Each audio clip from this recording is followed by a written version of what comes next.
Hello, hello. Ron Callis here with another episode of Automation Unplugged. Today is Wednesday, March 29th.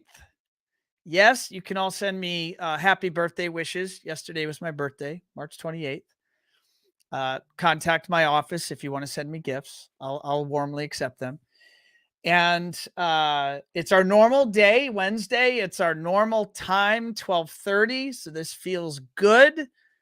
I am thankfully just back from a wonderful vacation that I was able to spend with my family, my wife and my son.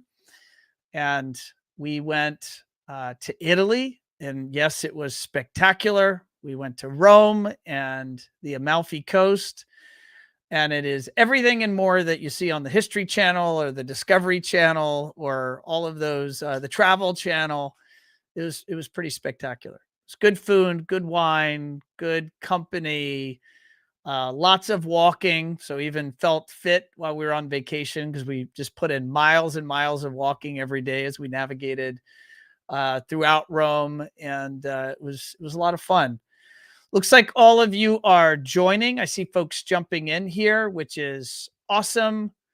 I'm going to check in with my team to make sure. Yes, looks like we are live on, look at that. We're live on YouTube, on LinkedIn, and on Facebook. Looks like I am getting at least feedback from YouTube and Facebook, which is pretty cool. And last week was actually not last week. The week before last was actually the first time we were back on Facebook after nearly maybe 9 or 10 month hiatus because as of June of 2022, we had some issues with Facebook. So we weren't able to stream. And but now here we are. We're streaming on all the platforms. So if you're tuned in live, or even if you're watching on replay, drop into the comments. Let us know who you are, where you're coming to us from. And as we go into our interview here with our guest, don't be shy. Drop him questions and let him know that you're watching and you're listening. So let's go ahead and get our guest introduced. So this is show 240, and my guest today is Eric Pyle. He's the CEO at Encore Audio Video Designs, and he is down in Missouri, and he serves clients in. I'm reading the notes here: Columbia, St. Louis, Kansas City, Missouri. But you know what? I'm not going to read the notes. We'll let him tell us where does he do what he does. And let me go ahead and bring in Eric. Eric, how are you, sir? Doing well, Ron. How are you? Oh, man, another day in paradise. Another day in paradise. Have you? Hey, go ahead. No, go ahead. I was saying that I was just in Rome and in Italy for vacation. I was curious. Have you ever been? I have not. Sounds like a great place to be, though. Oh man, if you're like I'm a History Channel nerd, like I could sit and watch the History Channel like all day long and just listen to civilizations of the past. And I was a kid in a candy store because you couldn't walk 10 paces and not hit some ancient structure that was either many hundreds, like the newer buildings are from the Middle Ages, like the new stuff. Wow. And the older stuff are the Roman ruins that you can see. And then we had some guided tours, and you learned that Rome is such a fascinating city because it's layers upon layers upon layers of different civilizations that have been in that territory in Rome. So you have, of course, modern day civilization. Then you have the Middle Age empire and the castles, and there were just lots of big fancy castles that like you see on TV and crazy stuff. And then there was the Roman Empire, and then there was the Greek Empire, and then there was the Etruscan Empire. And all of this is right there. And here we are in America, and if we want to go to see some history, like we go to Philadelphia, and there's like a building that's 200 years old, and like that's our history, that's our old stuff. And it was just Yeah, it was. I highly recommend it. Everyone tuned in. You want to go see some good history? Go to Rome. Spectacular. I'll have to check that out. I will say, even though we're only a little over 200 years old, Yeah. even with all the shit that's going on right now, we're still the best country in the world. Amen. So Rome can have Rome. Rome Let's just can be have excellent Rome. here. All right, Yeah. I'm all America. I'm all for it. 100% best America. America is special. And the more I travel around the world, the more I am thankful for what we've built here in this country. And I mean, I do business. I have clients all around the world, and I work with integrators all around the world. And I'm very thankful about living here and doing business here. And I'll tell you one more quick story. I know, Chris, I said you're supposed to do all the talking in this interview, and here I am talking. But when I started this business 15, 16 years ago, very early on, I went over to Dubai and to pursue a client, a prospect, an integrator that was offering to potentially do business with us. And when I was over there, I literally flew 20 hours for a couple hour meeting with this prospect.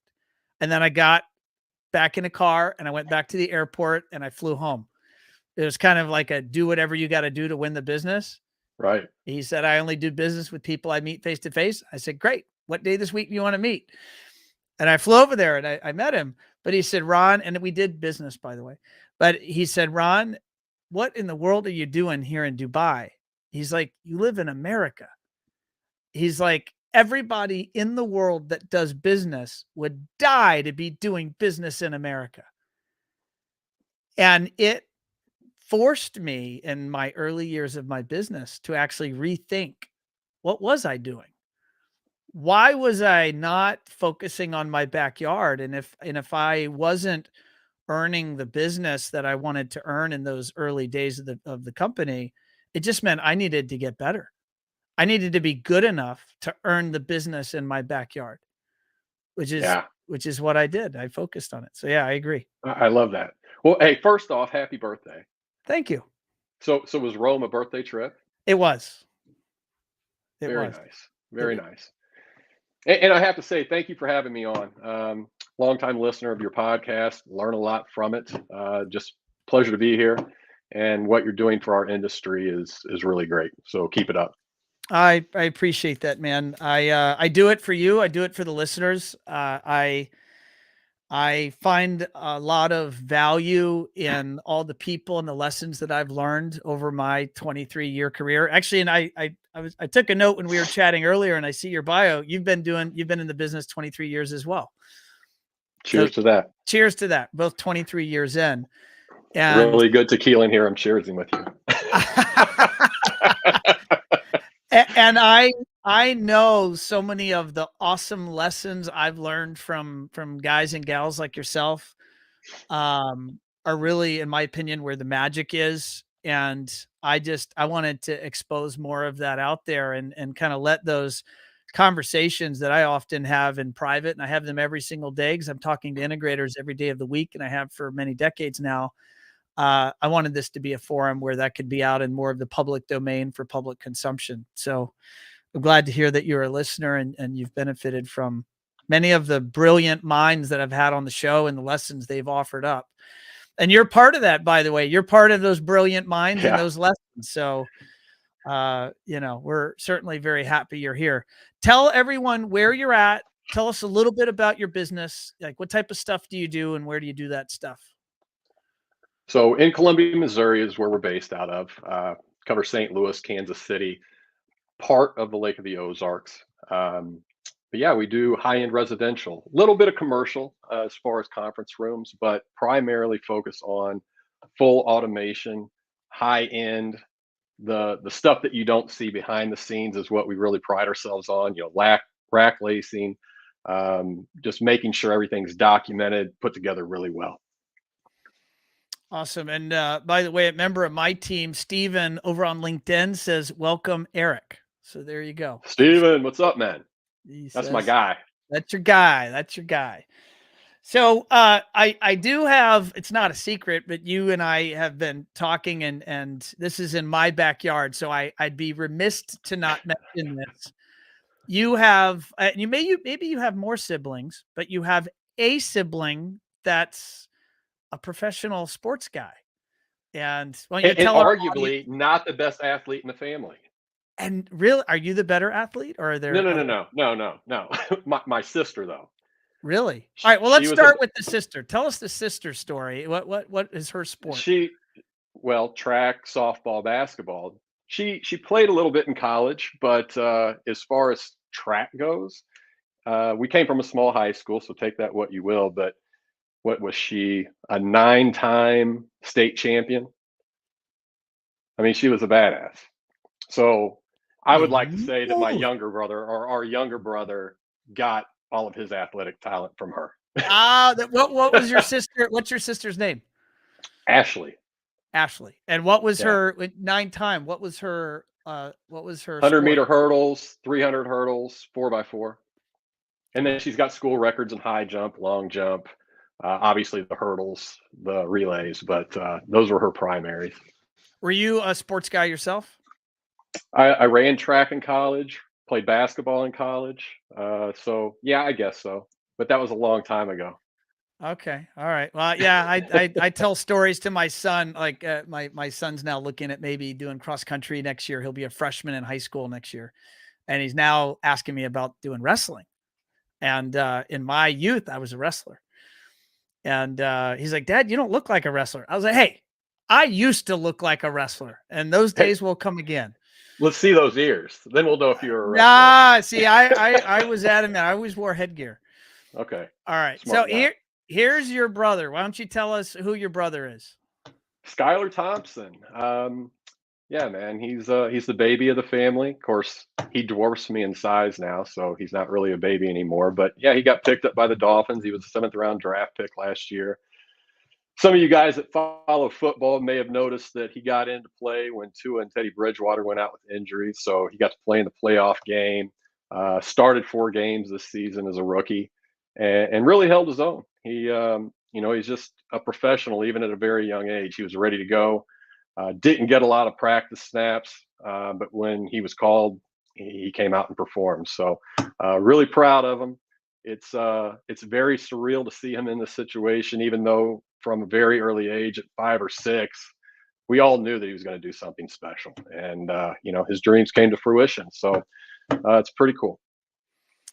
That's awesome. What do you think if you were to kind of put a pin in 1 or 2 or 3 ideas, and I'm going to say mentalities, because at that level, to make it into professional sport, any professional sport, like you're competing with volumes of people that have nearly infinite, what feels like nearly infinite athletic ability.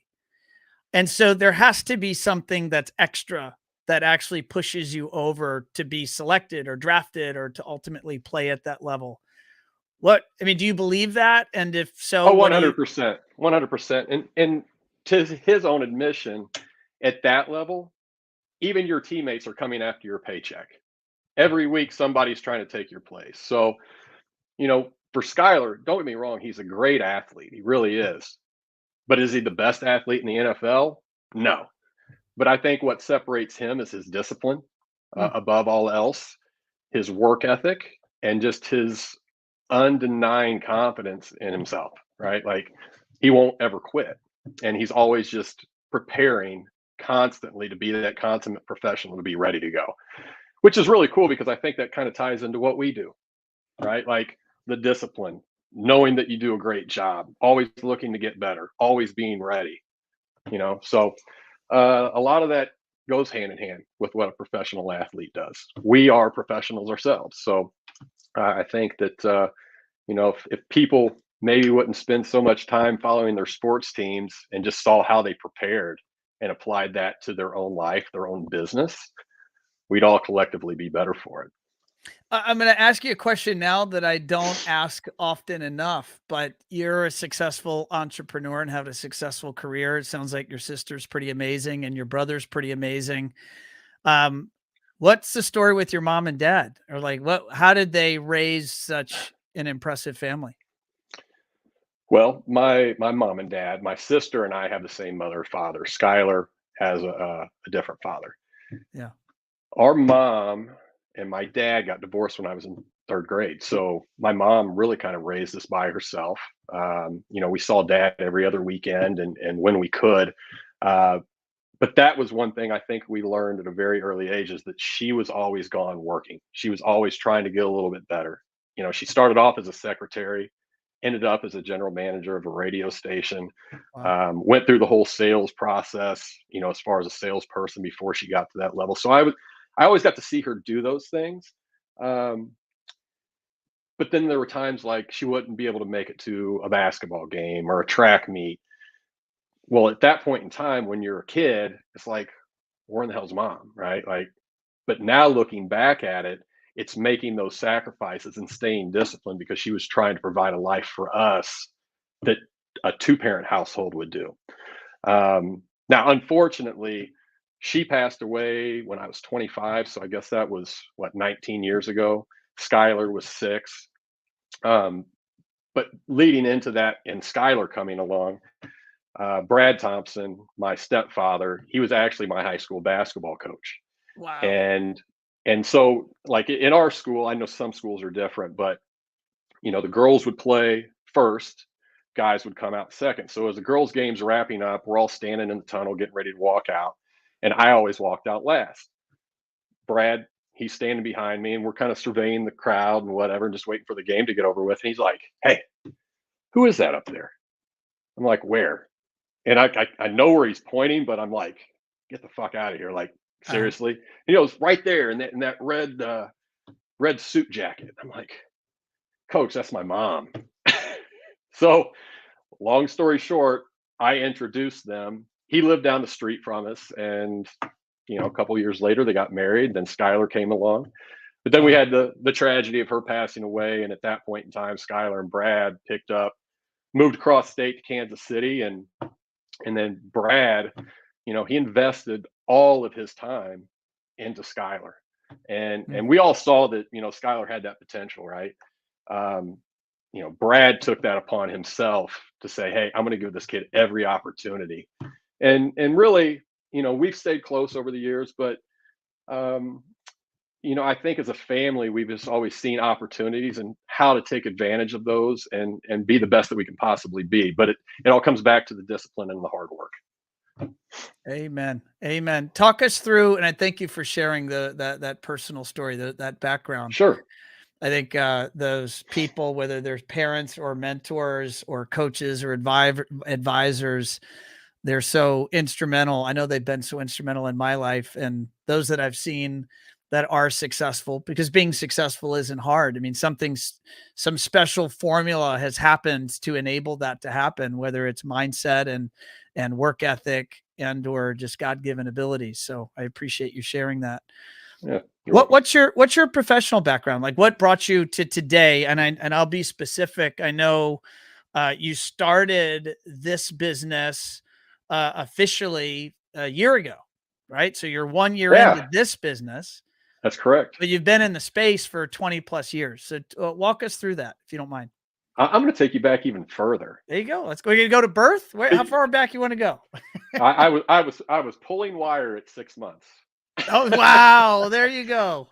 No, actually, I've had that thought process over this 23-year journey of how in the hell did I get into this space, right? Like, I know for probably the first 5 or 10 years, I was trying to figure out a way to get out of it because I do have a degree in biochemistry and it was pre-med to start off with, and then thought I'd go into pharmaceutical sales because I had a sales background, but I kept getting pulled back into this space. And there's an interesting story. When I was in 6th grade, we had a 2-level house. It was, I don't know, probably 2,000, 2,500 square feet. And there was only one bedroom that was wired for TV and then the living room. And I was like, well, we need cable TV everywhere in the house. So I went to the local Westlakes or Ace Hardware, whatever it was called, and bought some RG6 cable. Keep in mind, I'm in 6th grade, and wired our whole house. And I don't know if you remember, like, back in the day when you had the little 13-inch barely color TV and it had the tuner on the top, but you only had like 12 channels. So the cable company would give you the box with 32 channels. I didn't want to have to get up and change that every time on top of the TV. So I wired it back to where I had it back here in my bed. And this was my remote control. So that's actually my official installation start in our industry. But then fast forward to 2000. I had no idea what the hell I was doing in any of this space. And, like I was telling you before, back in the day, Eclipse car audio CD players had an unlock disc. If it was disconnected from power, it would go into lock. It was a safety mechanism in case it was stolen. And there was a local company in Jefferson City, the Entertainer, that was an Eclipse dealer. So I took my sister's car in, and they were back doing their work unlocking the CD player. And over that 30, 45 minutes that I was there, the manager, Greg Harris, started a conversation with me. And keep in mind, like, I just got back from the gym, sweaty. I was not looking for a job by any means. Well, 45 minutes later, I had a job starting off in car audio sales. I think a lot of people in our industry started off in car audio, now that I think about it. But that's kind of where I had my training wheels on, learning about resistance, wiring in series versus parallel, why you do some of these things. And then kind of took my sales experience from the past and brought those two together. So I was in car audio sales for a few years, then started branching off into the home space. And then once I graduated college in 2003, a couple friends of mine wanted to start a car audio company. One of them was an installer, one of them was the money guy, but neither of them knew sales or client interaction. So I helped them start that. Did that for several years, and then a company called InPro Sales and Marketing. It was owned by Dixon Smart, Mike Marshall. Mike Marshall has been a huge influence on me in this industry. Learned a lot from him. We've become great friends over the year. We primarily dealt with KEF, Pioneer Elite, Alpine on the 12-volt side.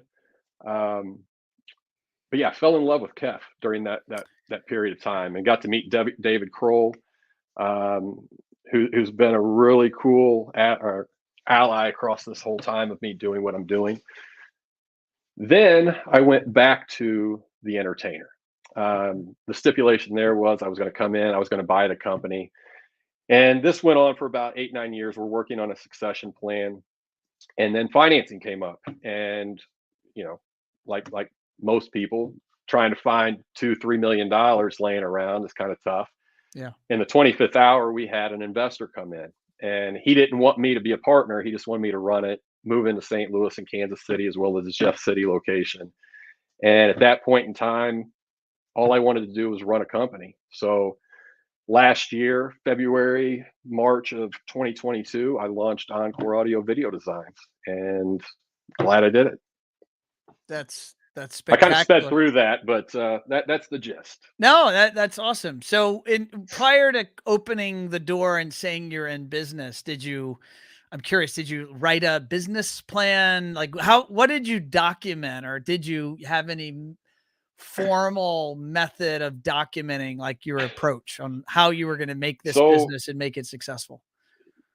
Absolutely. So during that succession period, when I was with the Entertainer and talking with Todd and Jamie Corwin, the former owners, the entire time I'm taking down notes, seeing what had worked, what didn't work, and was really starting to create that overall process, how to be more efficient, how to be a better leader to the employees. So when I came to having to talk to the bank, I had to have a business plan. Okay. So basically all of those things with the Entertainer, I just cut, copy, paste, and stuck it over here and said, I've already had this. I've been working on this for 6-7 years at this point.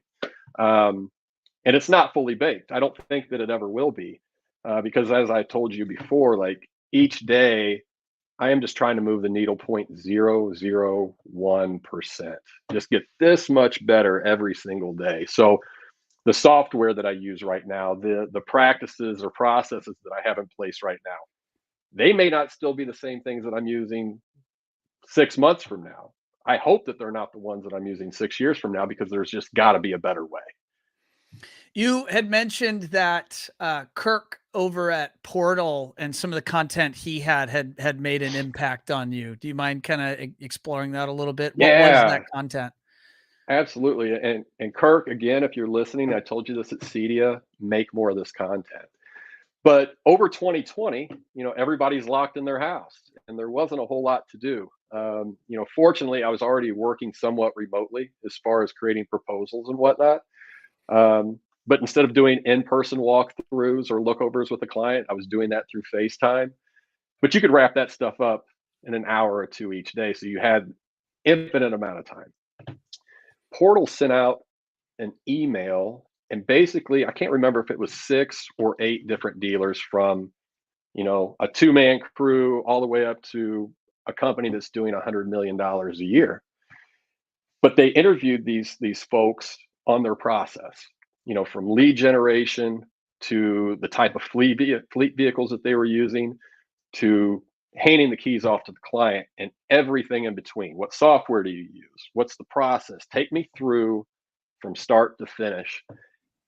And from every one of those dealers, you got different input. So I just kind of, cherry picked. I like what this guy's doing. I like what this guy's doing. If you took these two things and put them together, this would be really nice.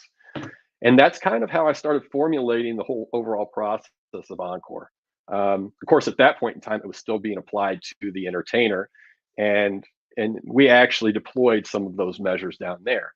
But yeah, I think ultimately, as an industry, if we could do more of that, I'm not saying go to the competitor down the street and let's go work on a job together, but I'm good friends with the competitors around here. We go play golf with each other, and it's okay to talk shop. There's enough business out here for all of us, and I don't need them to fail for me to succeed. I think collectively, if we all get better, it presents a better image to the consumers and allows them to understand that, hey, we're here to give you solutions to help benefit your life.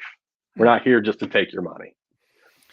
Are there any lessons over the last 12 months of getting this thing off the ground and securing business and doing good work? Anything that we have listeners, somebody might be listening, they might be thinking about starting up. They may be in their earlier stages of starting their business. Or frankly, maybe they've been at it for 5 or 10 years and there's still wisdom that would benefit them. Is there something that makes sense? I think everyone listening to this, if they are a business owner or even the operator or a manager, the shit's hard. Business is hard. Anybody that tells you otherwise, like if you go on Instagram and these guys that are posing in front of their Lambos that they rented for the day, like it's not overnight. And, I think if we were to just step back and realize that it's going to take years of constant discipline of getting better every single day to make this work, that's probably the biggest thing, is just not understanding how difficult it was going to be. And not from the standpoint of just what we do being difficult, managing time, managing people. There's just not enough time in the day. So, we talked a little bit about 75 hard. That's something that I picked up a couple of years ago. I didn't develop it. It's a guy named Andy Frisella down the road from me in St. Louis, Missouri. He's the owner of First Form, and I adhere to a lot of the things that this guy teaches just because he's been in business for 24 years, has grown several multi-billion-dollar companies. But applying this program, 75 hard, yeah, there he is right there. Great podcast to listen to, by the way. But it's a really simple thing, and a lot of people will look at this as a workout program, and really it's a mental discipline program.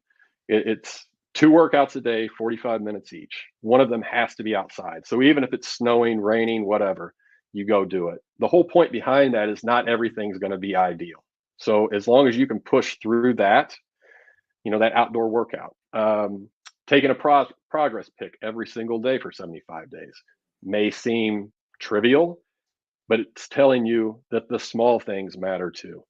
You have to drink a gallon of water a day, adhere to a diet, whatever that may be. Some guys, it might be, I'm not going to eat cookies anymore. Somebody like myself that works out every day, like I count my macros to a T. No alcohol, no cheat meals. And you have to read 10 pages of a personal development book every day. Now, why is this important to our industry? It's applicable for everyone. It's about becoming the best version of yourself. And anybody listening, I challenge you to do this, but do it exactly how it's written, it's, well, I'm only going to drink a half a gallon of water. I'm not going to take the progress pick. I'm going to do both of my workouts indoors back to back for an hour and a half. The whole point of this is to follow a program. The reason why people suck is because they start making concessions in their own life, right? It's supposed to be hard. There's two different types of hard. There's hard being broke, right? Like that's really difficult. Or you can be really successful. That's hard too. So pick your hard, right? They're both hard. Absolutely. And I can tell you this, I'd rather have this hard over here where I'm working my ass off achieving my dreams. No, But amen. going back to 75 hard, do it and do it exactly how it's spelled out, and I guarantee you it will change your life. Guaranteed.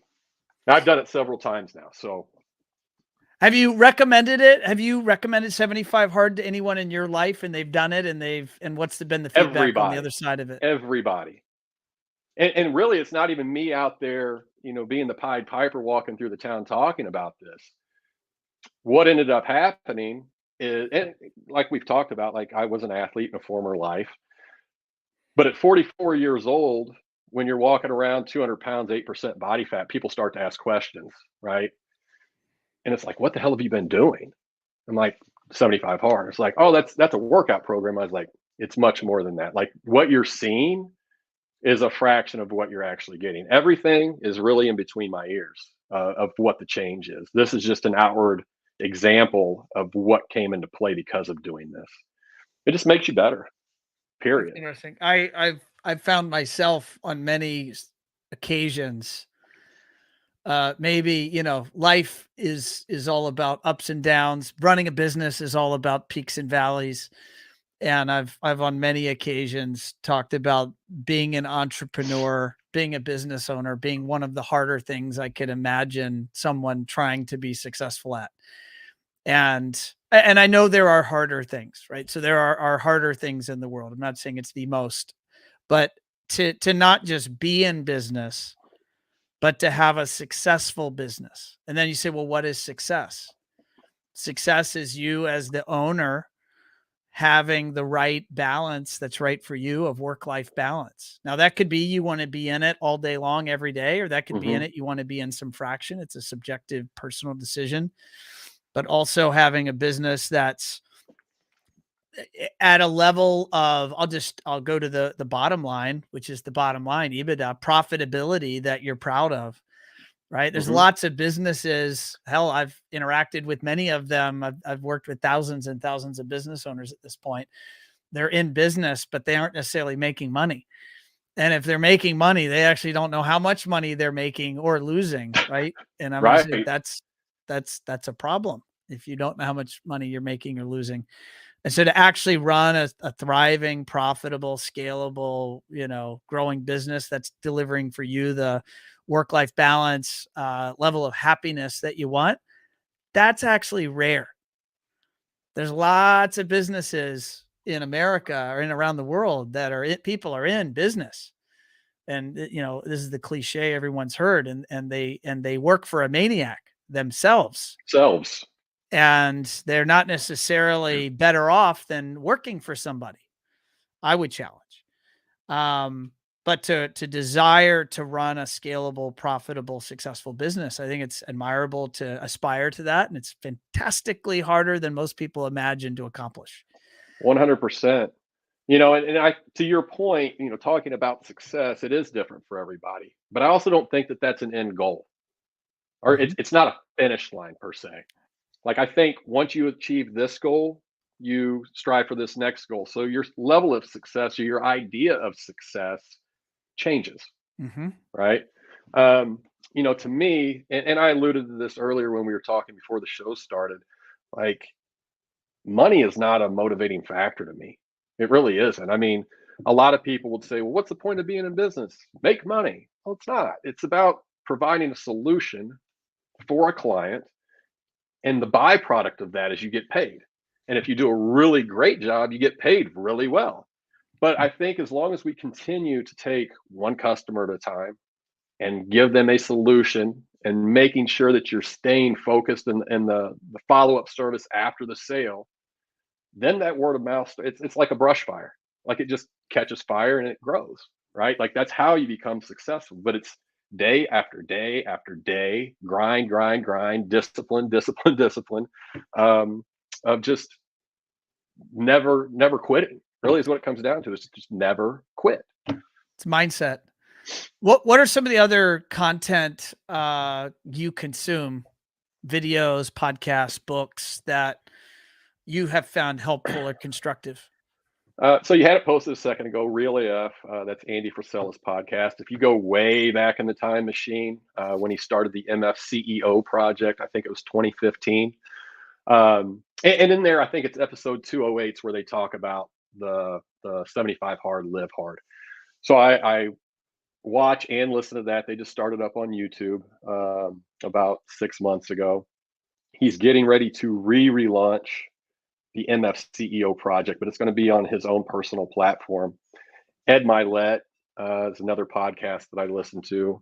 There's this really, really great one. It's called Automation Unplugged. We really dig that. But then talking about Ed and Andy, they have an entrepreneurial group called Arate Syndicate that I'm a part of. And you pay a nominal fee each month. You have 3 calls each month. One is from Andy, one is from Ed. They're about an hour long, and it's just talking about business and how to grow business, how to lead people. Every single nuance in there they talk about. And then at the end of the month, they'll have a Q&A where both of them are on, and you can ask questions live. They have a live event. They had one back in October or November in Nashville. There's one coming up on April 22nd in St. Louis. I do think there's still some tickets available. But they have legendary speakers: Tim Grover, Peyton Manning, Bob Greene, or Robert Greene, that wrote 48 Laws of Power, Wes Watson. I mean, the list goes on and on of the people that come and speak, and they just talk about, overcoming adversity, persevering, and, having the discipline and never quitting. So they're all things that are applicable to life. But what I have found is I start to deploy and implement those things into my life, it obviously transcends into our industry and our work. And, just trying to go around and pass these good words along. I encourage all of you. I think Arte, they only do enrollment 2 times a year, but I encourage all of you to join. It's like $398 a month. Well worth it. Out of one call, you'll get the value of it. And if you implement these things into your business, it will really help you. You mentioned something recently to me that you, amongst the many books you've consumed, which, by the way, kudos to you to be reading. I think not enough people, not enough business owners are regularly consuming content, and so they're not getting new ideas. And maybe that's the reason they might be stuck. And a way to get yourself unstuck is to fill your head with different ideas and opinions and approaches to life and to business and to relationships and everything in between. One of the books I thoroughly enjoyed that I came across, and you mentioned you had read it. I read this, I want to say maybe a year or 2 ago now, was the book by Tim Grover, who, for those that aren't aware, he was what was he? The athletic trainer for Kobe Bryant, amongst and Michael Jordan. So Michael Jordan was one that actually brought him on. He hadn't trained anybody at that point, and as his story goes, it's he's reaching out to the Bulls trainers, just trying to get somebody. Like, he wasn't even asking about Michael because there was no way in hell that Michael was going to use him. And the only guy that called him back was Michael Jordan. So brought him in and obviously did wonderful things there. And then, of course, when Michael retired, Kobe was asking Michael, because of their relationship, like, hey, what do I need to do? And he's like, get a hold of Tim. Like, that's the dude. So you mentioned something that I resonated with as well. And you had this moment, you said, when you were reading that book, that you realized, hey, I'm not the only one that thinks like this. And I just wanted to share with you, Eric, that I had the same epiphany. When I read that book, I was like, I'm not crazy. Like, the drive, the idea that, and I had it since I was, since I was a kid, that I just, I just didn't believe in walls or barriers. If I wasn't where I wanted to go, it just meant I hadn't worked hard enough or long enough or gotten enough people around me to support me to help me achieve it. It's just a mindset. Yeah. And you talk to many people, you know, and well, I'll reference here at One Firefly. I'm 16 years in, but I mean, there's been at least 10 good chances where the company could have failed. At least 10. If I think hard, maybe it's 50. That's it. It's maybe 50 where we were just like, all right, this is the end of the line. I'm not sure this is going to work out, you know? And I just said, yeah, all right, I'll quit. Just not today. I'll quit tomorrow. And then I wake up tomorrow. All right, Yeah. I'll quit. Just not today. I'll quit tomorrow. And then, you know, here we are. And, I just remember how so many people would look at me like cross-eyed, like, where do you come off like being so confident? Why do you deserve to be so confident? I was like, it's just a choice. I choose. And you read that book from Tim Grover and he's like, he affirms you're okay. Like it's okay to believe in yourself and to believe that work ethic matters. You know, what did you have a similar belief system or feelings after consuming that? You know, I think for most of my life, like you said, even as a kid, you know, I didn't know what it was, but I always felt like I was just destined to do something more, you know, more than, and not that there's anything wrong with this, but more than a 9 to 5, more than just having a family and raising some kids. Like I wanted to leave an imprint, but, you know, family growing up, they were all the ones that were doing the 9 to 5, raising a family. So when I started voicing these ideas and thoughts of supreme confidence and I'm going to set the world on fire, Eric, you're fucking crazy. Like, no, you're not. Like, you just need to go get a 9 to 5 and come back to reality. And, you know, as I started getting out of it, so I mean, there's probably a 10-15 year period of my life where I was like, man, maybe they're right. Maybe they're right. But I just knew inherently that I was still destined to do something different. And then when I read that book, I'm like,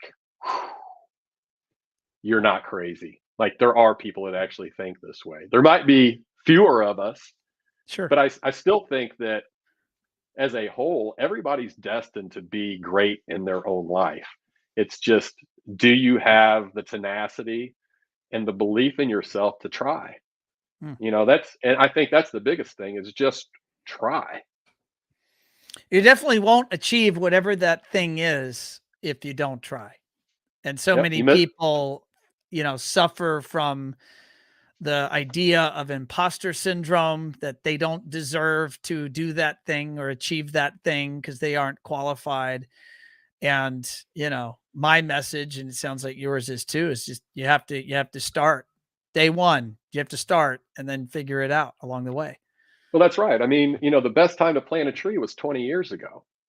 The second best time is right now. So get up off your ass, believe in yourself, and just go do it, and never quit. You know, it's that old cartoon where you see the guys digging, and then one guy quits, and the other guy follows in, and he digs 2 more times, and he struck gold. It's like we're always just this close to achieving what we sought after, but we give up. So I don't know. Like that's just the way that I believe. Just never quit, no matter what.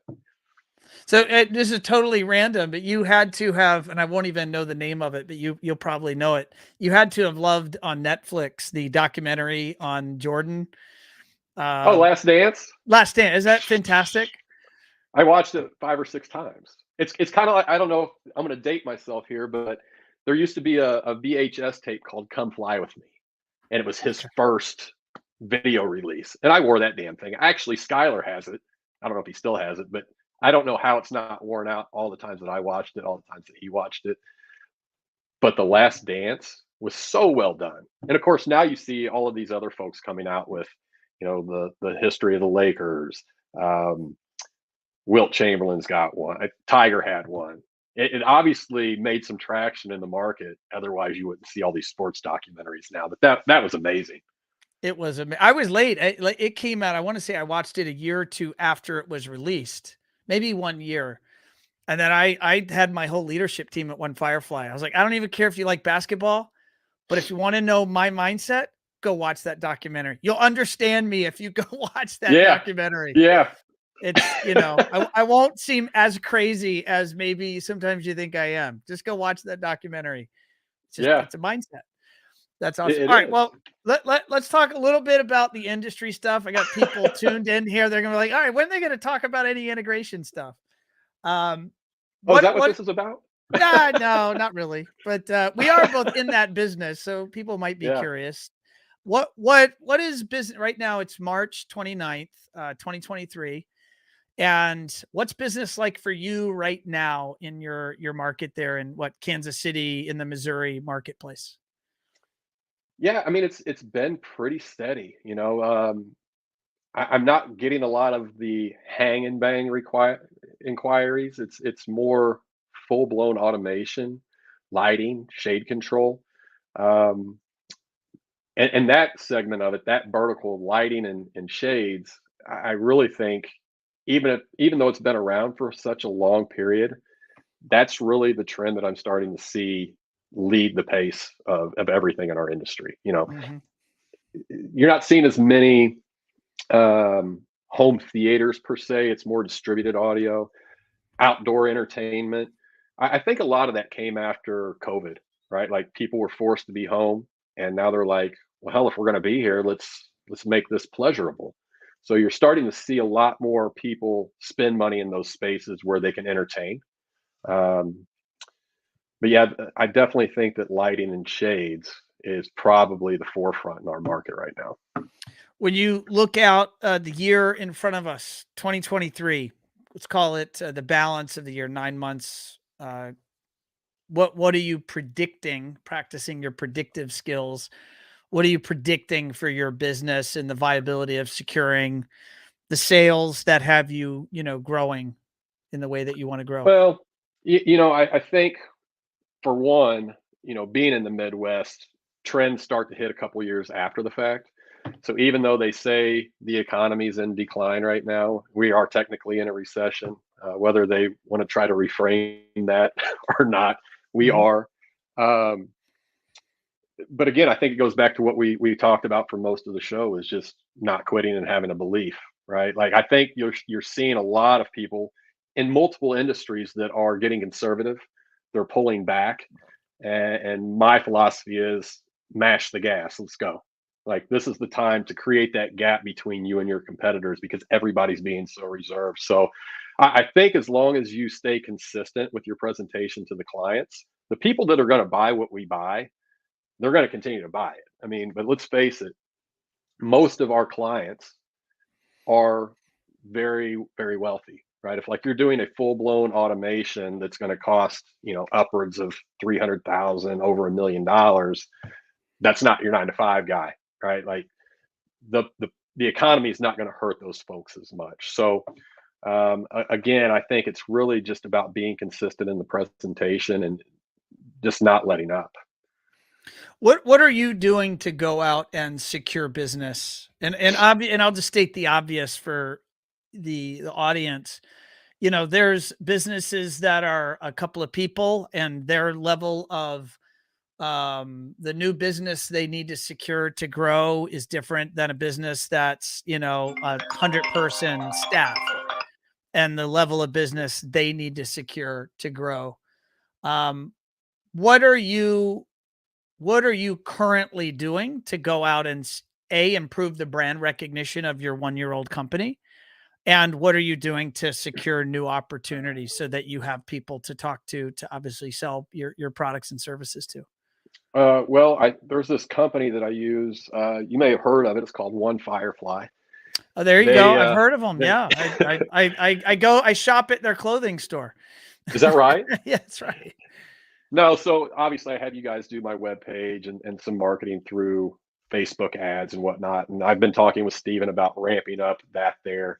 But really around town, it's just guerrilla marketing, right? It's just going out, meeting people hand to hand, old school, like pre-internet sales.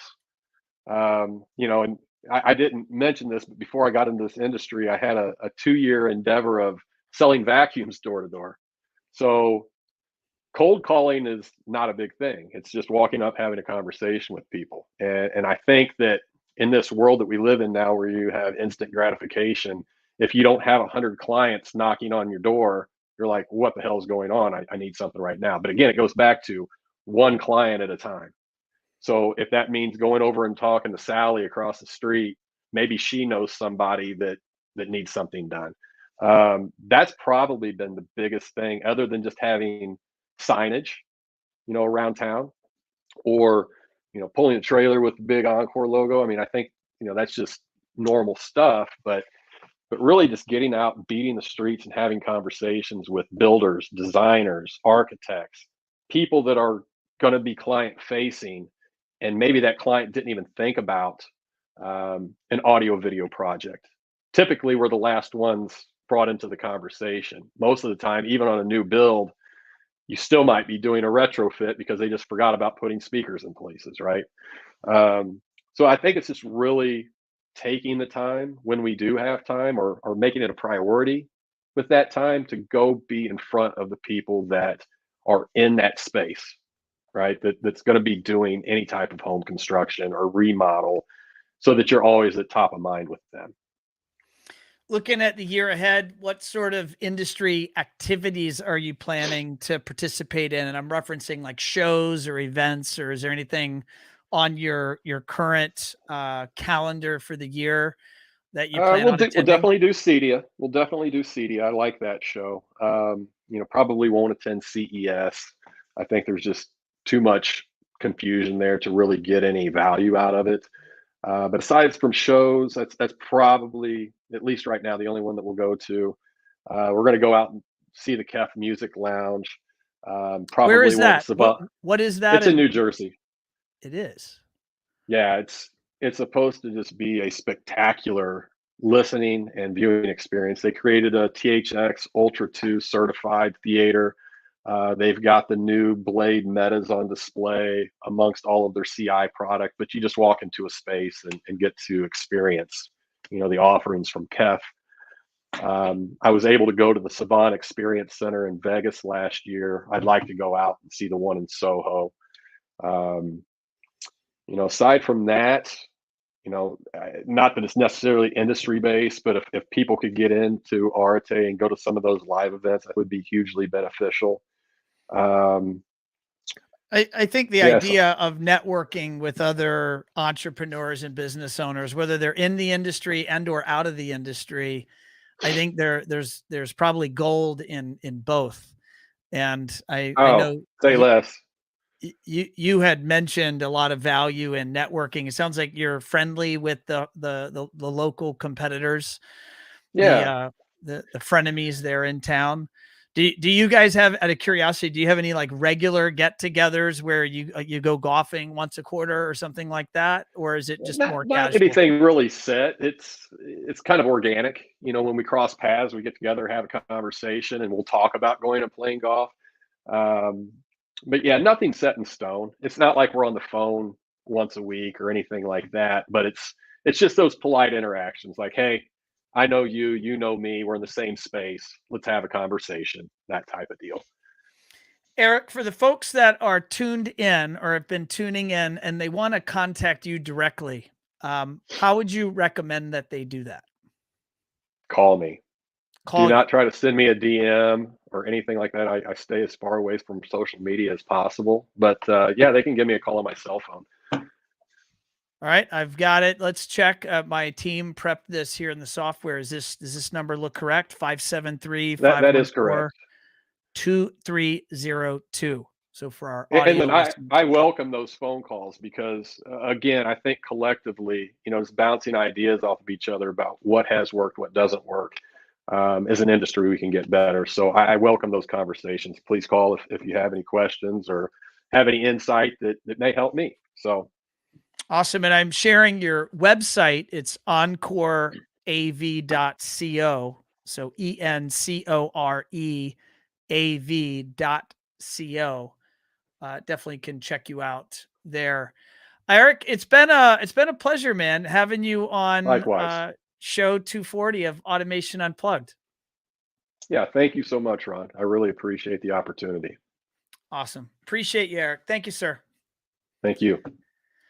All right, folks, there you have it. Show 240. I tell you what, I'm motivated. It's hard to talk to Eric and not be motivated to get better in all things. I love his philosophy of getting a little bit better every day. Team One Firefly is used to hearing that mantra from me on most days and most meetings. You know, the idea that in business, we make mistakes. Guess what? That's human. That's normal. We all make mistakes, makes mistakes every day, make them throughout the day. And I embrace those mistakes because those are all opportunities to learn and improve.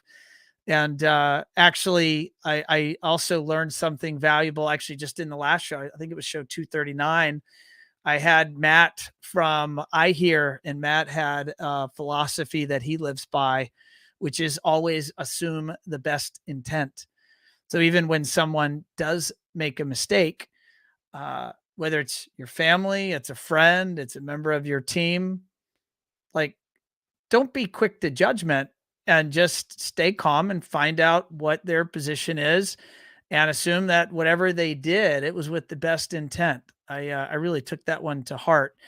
And then the idea here from Eric that if you really focus on getting 1% better every day, it really is a belief system that it's a growth mentality. It's a belief that you're always growing and you can always improve. And I know that I certainly take that to heart as a leader of my team here at One Firefly. And I know my leaders take that to heart as they lead our team into the future.